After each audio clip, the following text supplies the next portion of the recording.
Everybody, welcome, Falcon, this war of mine. We're going to be doing an extensive kind of look at this war of mine. Right now I'm kind of messing around with a press copy of the game itself. So a lot of the features are still not completely implemented because it's a game that's slated to be released later on in the year. This version of the game unfortunately doesn't have any permanent saves, so basically it's a one-shot type of deal, you know. The moment I decide to stop recording or shut the game off, that's it, I have to start all over again. That's why we're going to be going kind of full steam ahead and hopefully see if we can cover a lot of this game here. What this war of mine kind of encompasses is, essentially it's a survival game in its core. However, it is told in a very particular type of way. We're kind of put into the, I guess, shoes of three random, I guess, people that are dealing with a war that's going on around them. So the game, the developers actually took a lot of time to interview people that have been in the middle of this type of conflict, where they're just kind of very regular day-to-day civilians that are just kind of unfortunately caught in a really bad spot where, you know, whatever country there might be in, it's going through like a civil war of some kind, and, you know, they're kind of like the victims of circumstance where, you know, they just kind of have to survive to kind of get through. So it's kind of a really grim game in terms of its nature and its core. However, that's also kind of what's really, I guess, exciting about it, because unlike most survival games where you kind of have to build up your stocks and level up your skills and become a better scavenger, become a better forager, fighter, take more damage, none of that actually happens in this game. So let me get into the game here to kind of show you what I mean. There's going to be a little bit of a cutscene here, so I'm going to cut off for this one.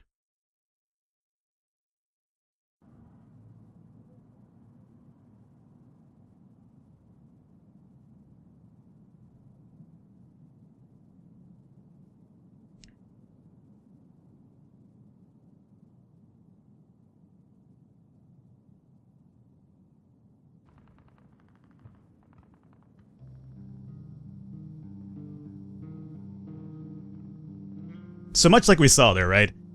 Think of a situation where, you know, you're just going by your day-to-day life, and suddenly some sort of civil war, you know, breaks out. A lot of us aren't really prepared for that. Like, I know a lot of people do take precautions and, like, you know, have their emergency kits for, like, you know, natural disasters, things like that. How do you actually really, I guess, get prepared for, like, you know, a possible civil war situation like this? Really not much of us do, unless you're, like, you know, some sort of tinfoil cap type of person. But if you are a tinfoil cap person, you know, not really necessarily dogging on you, because, you know, hey, at least you're kind of prepared for it, unlike us plebes that, you know, figure, oh, it's never gonna happen, right? So the game starts off with 3 randomized people. This is always randomized, the loot's gonna be randomized, etc., etc. When the Civil War broke out, many people thought it would only last a couple of weeks. It took years before government military finally surrounded the separatists in the capital, cutting off all supply lines. Civilians' populations trapped in the city is suffering from hunger, disease, and shellings. Katya met both Pavla and Bruno before the war. She used to be a reporter. While Bruno had his own television cooking show, Pavla was the star of the local football team, and she interviewed him once. Now they meet in a dramatically different circumstance, look for food and shelter. So right off the bat here, it seems that Bruno is starting to feel a bit unwell, so he's already kind of getting a little bit sick here. Again, you'll start off with 3 randomized persons each time and randomized loot. The game kind of, let me pause this here for a moment, the game kind of works in a time-based system. You're given a certain amount of time, I believe it's up till 8 p.m. to do stuff around your shelter to kind of get prepared for that night when you're going to go out and scavenge a bit. And then when you're scavenging, you also have a certain amount of time to actually try to scavenge and get back to your base before, you know, the game kicks you into day number 2. So what we're going to do right now is actually go through Pavel, who's a fast runner. Right here you could kind of check out their bios and whatnot. A lot of these are going to be placeholders because the game, again, is still in development, and I don't think there's going to be an early access to the game. I think when the game is out, it's just going to be out, to my knowledge. Pavel, fast runner. Before this whole mess begun, I lived with my wife and son in the better part of the city. I haven't seen them in a long time. I hope they are okay. I'm not doing so well, as you can see. Who needs football players during the war? Nobody cares about the sports when every day can be their last. So I scavenged the the rules like everyone else, hoping for the best. I think he's the only one who has the bio. Everybody else is just a placeholder, if I'm right. Yeah, he's a placeholder, and she's probably a placeholder as well. She has bargaining skills, though, so she'll probably be better at bargaining for us. So everybody kind of has a few things that they kind of excel at, but again, it's not something you could kind of level up as you go. It's basically, you know, boom, that's what you were kind of left with. It's kind of like real life, you know. If you're in a situation like this, you're not going to get any better at scavenging just because, you know, you're doing it every single day. It's really day-to-day life, really surreal and grim. So Right now, we have a few options over here. Let me go with Katya, and let me have her see if we could open this door up here. Let me grab Bruno and have him scavenge this area over here, and then I'll grab Pavel and see... Oh, this is locked up here. With Pavel, let me just go ahead and open this door for now. Since this is locked over here already. This is Bruno, who I think just scavenged this area out. We found some herbs. Various herbs that can be used for making herbal medications and roll-up cigarettes. There's also a lockpick, and we found some materials to build some stuff. There's going to be a little bit of crafting involved as well, but kind of crafting to kind of get the bare essentials up and running, like a stove, beds, things of that nature. So we're going to grab everything right here. No reason not to. So since she wasn't able to find anything, remember this was locked? I can unlock this now with the lockpick that we found. We'd have to get through here and then through this door to kind of get in here, but this is also going to be locked, so really no point unless we have enough lockpicks to actually make this happen. So what I'm going to have her do... No, stop. Don't use that lockpick. I'm going to have you go through this rubble here. This is going to actually impede you to get over here for a bit. You could actually make this go a lot faster by, you know, crafting yourself a shovel so you can move stuff a little bit more faster. With Bruno, you scavenge this out. This will be our medical area. We'll be able to kind of store all of the medical items that we find or we craft. Down over here by the fridge is going to be basically the fridge, the foods and things of that nature. Let me have him come and check this door out, see if there's anything over here. Pavel, let me have you come and check this little drawer chest over here and see if you can find anything of use. Alrighty. So let's see, Pavel, we found some more herbs. This is some parts. This will be to basically upgrade and make stuff to crafting. Water can be used obviously to drink, but also to prepare good meals. You need water to cook, and you also can make alcohol with it, which is, I think it's moonshine if I'm right, and then you can kind of use that for bargaining and things of that nature. Electric parks will also be another crafting item, so we'll grab everything over here. Oh good, now with him, let's check out this cabinet over here and see if there's anything of use for us. She's still going to continue going through this rubble. And let's see here, we found some more herbs, some more components, some water, and some books. A good book is uplifting. The more of them we have, the better. If times are hard, we can make them into fuel for our heater or stove. So it has a two-pronged effect right there with that. You were able to open this door, excellent. Do me a solid, open this up, nothing over here unfortunately. Alrighty. So Pavel, let's have you, this is locked, rubble, chest. Let's see about checking this out over here. And then Bruno, let's have you come and check out this little supply cache over here and see if we can find hopefully anything of use. Let's see, we found some more medical herbs, some more components, wood. You always got to have wood, right? I'm sorry. And sugar. I kind of had to make that joke, though. It's kind of expected of me at this point. Sugar is actually used for the moonshine process as well. So let's grab all this. Oh, good. So as you can see, right here, this is kind of like the day-to-day base of operations, you know? When you first start off, you kind of want to go and scavenge everything in the shelter that you initially find. And then once we go out scavenging, we'll be able to find some more items, bring them back. How much you actually scavenge is limited by the person that you're using. You can make bigger backpacks to get more scavenging items when you're out there, but again, there's also dangers that we're going to be facing with. So we found a lot of good stuff over here, so let's grab everything, exit out. She's still cleaning that rubble out. Bruno, let's see, this is locked, so no point. Let's have you come and check out this door. You, my friend, see if you can pop this door open. Let's see, Pavel's a fast runner, so that should probably help us out when we're scavenging. None of them are actual scavengers though, so it is a bit of a problem. With Katya, let me have you check this cabinet out. And let's see, did you open this door? Seems like you did. Check out this rubble. Well, we'll check it out soon. We found some raw food. This is actually edible in its natural state, but you could actually cook it to make better meals. And we have some more herbs, more components, electrical parts, and sugar cubes. Let's grab everything over here. You, my friend, check out this cabinet. Where are you at, Bruno? Bruno, go and start clearing out this rubble. We found some more medical herbs, another lockpick, which is good, components, and a lot of this other stuff. So let's grab everything here. You'll work on that. Katya, since you're done up here, let me have you start working on... I don't think you could gang up on piles, no. So both of you can't actually do the same job to make it go faster, which is unfortunate. Because we have to go through two rubbles over here to get to this cabinet, which is locked anyway. I think we'll probably do is use one of our lockpicks though to open this up, go through this rubble, and then check what's in there. So you come over here and lockpick this. We'll come back over here to our boy. Can I actually switch characters by tab? Yes, perfect. A lot easier that way. Pavel, you're gonna have to start going through this over here. Not that it matters because there is a lockpick over here, so we might use our last lockpick for this, we might not. We'll see how this kind of works out. In terms of the controls, it's kind of really basic right now. You move your mouse to kind of go left, right, up, or down. I really wish the WASD keys were kind of a little bit implemented in here so you could just move up when you want to move up. or even the arrow keys, which is a little bit more primitive, but again, WASD would be ideal. Again, this is still a game that's still being developed, so, you know, for all I know, by the time that comes around, we'll be able to do it. Katya, let's open this door up and go through this rubble. Alrighty. And you're going through rubble, you're going through rubble over here. He's actually going to finish this one pretty fast, so for some reason, Bruno could actually go through rubble a bit faster, it seems. He's slightly sick, so we're going to have to get him some medication kind of soon. You're going to have to kind of manage their illnesses, their injuries, etc., etc. Bruno, you come and work on this rubble pile. After you do this, you basically have the option. The other way this works is... Can I zoom out as well? Yes. The other way this works as well is that you could make a bed. Your characters will get tired, obviously, like any other human would.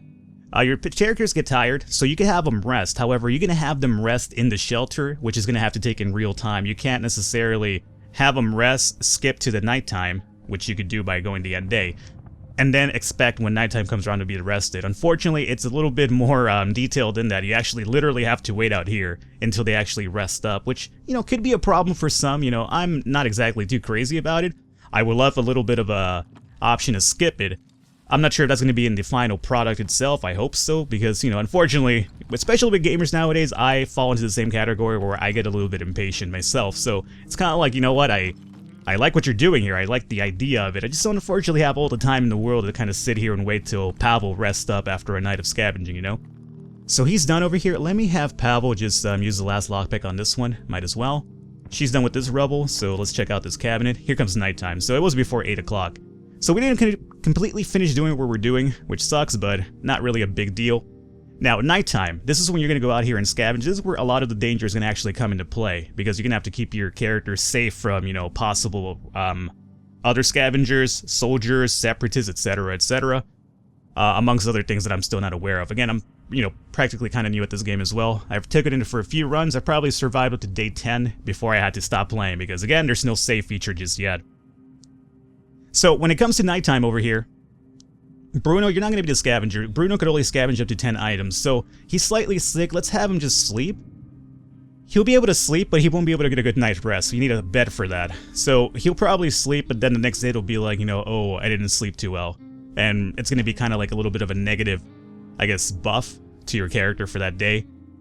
You have good bargaining skills. Let me just have you guard. I'm going to take Pavel out because he's the fastest runner, so he could be a little bit useful. You'll scavenge out. Alrighty, so sleeping, guarding, and scavenging. You can't send more than one person to scavenge out. That's the decision that the developers made by, again, conducting interviews with actual people that have been in the midst of wars, right? And apparently it's a lot more safer. You only send one person out, and then remember, you have to kind of keep your base kind of secure, protected from raiders, or I guess I'm using raiders as a broad term here.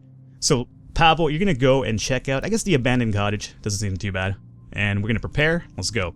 So right here you have a chance to take items with you. I normally like to take either the shovel, just in case there's rubble, or a lockpick in case there's some locks. So we'll take this. Everything else we'll leave behind, because this is how limited we are to actually finding items out there. So we're going to take one lockpick just in case, and then we'll scavenge about.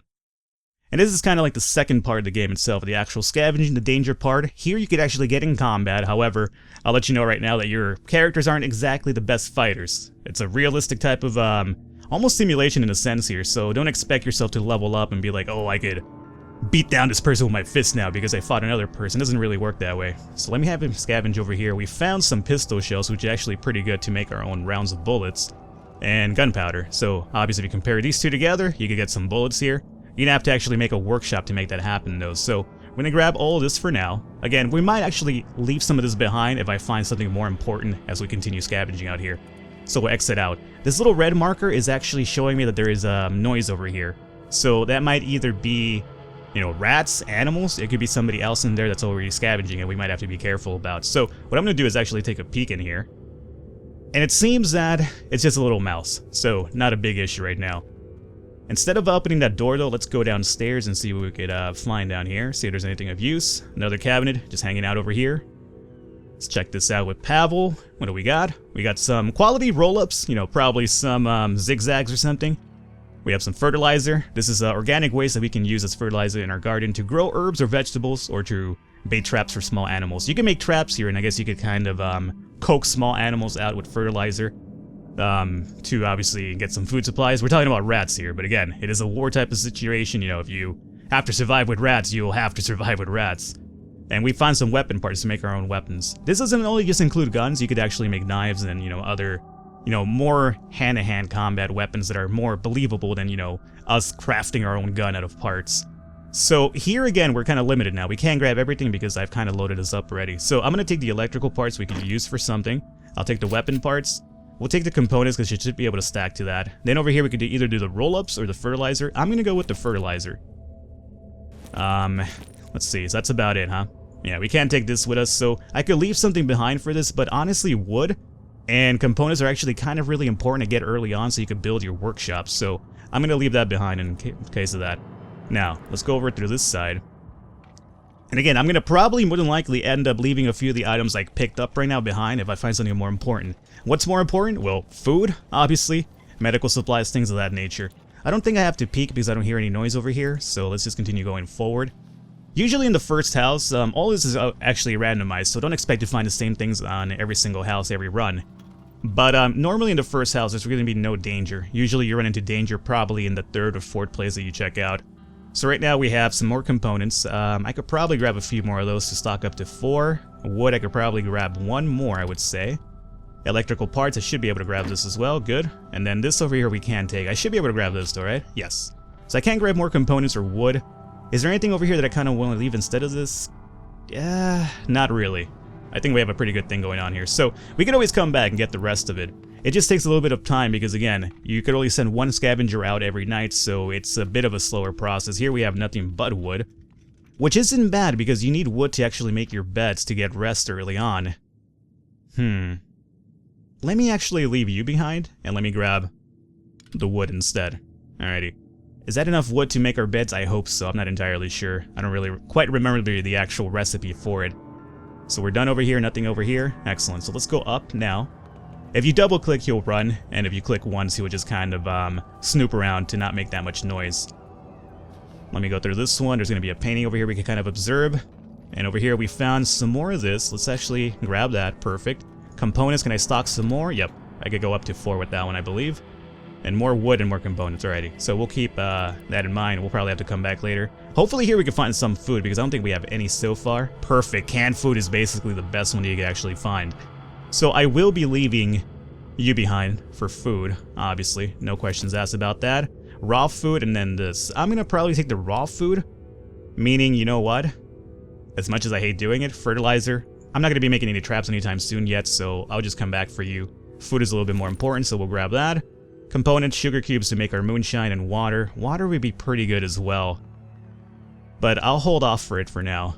Okay, now let's open this up. Again, I'm not going to peek because I don't think there's anybody in there. I would have seen some red notifications that there's some people around or some noise about. Still haven't know what's going on over here. More weapon parts. Cool. We can stock that up. And can we stock this? Excellent. Everything else here, we'll come back for later. And let's check out what's going on over here. Again, this is a bit more of a slower type of paced game. So, you know, you do a lot of scavenging. You kind of have to manage your resources. What's more important to you? This we won't be able to take anymore. That only goes up to 4. And that only goes up to 4 as well. So we'll have to come back for that. I think at this point, unless I find some meds. Remember, we do need meds because Bruno is sick. A note that says, on the first day they robbed us. 2 days later they murdered our girls. I shot every one of them, but I don't want to use the gun anymore. It's broken and buried in the backyard. The next part looks shaky. If you're reading this, don't look for me. Interesting. So I could probably find a gun over there. Okay, that's cool. That's also randomized. I never saw that before. That's the first time I've ever seen that note before. So that might give us a hint that there's something over here. Excellent. Medication. So we are going to leave something behind for the meds. I'm going to have to say let's leave the wood behind. And we'll grab the meds. And this is actually herbal meds, which isn't as powerful as the meds that we just got. But it'll, you know, help us out in a bind. So let's grab this as well. Oh boy, what do we leave now? What do we leave now? Alright, Wood. I'll come back for you later. Let me grab this because, again, Bruno is sick, so the faster we get him healed, the better it'll be for us. Let's take a little peek in here. Nothing of note. Let's open this up. That one is over here locked, so I could use my lockpick for this, which I probably will. It'll give us an extra slot as well. Fertilizer, more weapon parts. We should be able to grab this, right? We can stack it up to 4, and then this. Perfect. And more fertilizer here as well. Let me use my lockpick to not only open this up, but get an extra space in our inventory. And I could probably come back and grab something else. Alright, so we'll open this up, and what do we have now? More herbal meds, perfect. Stack that up, and ooh, moonshine is actually really good for bargaining, and then An actual ammunition. Alrighty, for firearms, this could be really useful. You know what? I'm gonna leave the pistol shells behind, and I'll grab the actual ammo that's already ready to go. Again, we're gonna probably have to come back to this later on anyway to grab all the other stuff that we left behind. And let's see, more gunpowder, which I will grab, wood, components, and more building parts. Alrighty, so the note said in the backyard, right? We have to dig. Now I wonder if I'm gonna actually literally need a shovel for that. I hope not. Oh, we can't even get back here. Was he talking about the front then? It's a possibility he was talking about the front. Alrighty, so let's go to the front and check this out really quickly here. No, you're just gonna go that side. No, it's fine. You know what? No, go back over here. You have to open that up anyway. This is already open, so you might as well go up through here, make it easier for us. Let's see if there's any indication now that we could find... Oh, here we go. We didn't have this before. So again, reading that note actually gave us an idea after this, and here we go. Broken pistol. Sweet. And this is only missing a few parts, meaning we could probably fix it up with the weapon parts that we're picking up. So, what do we leave behind for this? Oof, that's a really tough call. I'm gonna leave the gunpowder behind, though. Because we don't have the shells anyway, we left them behind, so we're gonna have to come back regardless of which. So we'll grab that, and then we could probably grab one more of this. Excellent. Alrighty, and that's it. I believe the day, I forget when the day ends, or the nighttime ends, but I think we're done for now. We can't really leave anything more. So Pavel's gonna be back. And this basically is gonna conclude the first day. We're going to be going into day 2 now. Pavel will come back. He'll tell them, oh yeah, you know, this is what I found, etc., etc. And also, this is where the random events happen, where, you know, possibly people came in, other scavengers, to raid us while we were either asleep, on guard. People could get hurt in that process. So you could actually fortify your base. You see this big opening here? You could actually close that all up. Again, we need parts for that to actually happen. So I got medicines. I hope they'll help. This is everything we got. The night was calm. Luckily, no sort of event actually came about. Alrighty, so here's what we're going to do. We're going to call it an episode here today. We're going to continue going forward and see how far we could get before, unfortunately, I have to stop recording, and, you know, that'll be the end of this run. Hopefully you guys enjoyed it. If you did, I encourage you to leave a thumbs up, leave a like. The support really does mean a lot, not only for the series, but for the overall growth of the channel. And stick around for more this war of mine. Hopefully you guys enjoyed it. I will catch you next time.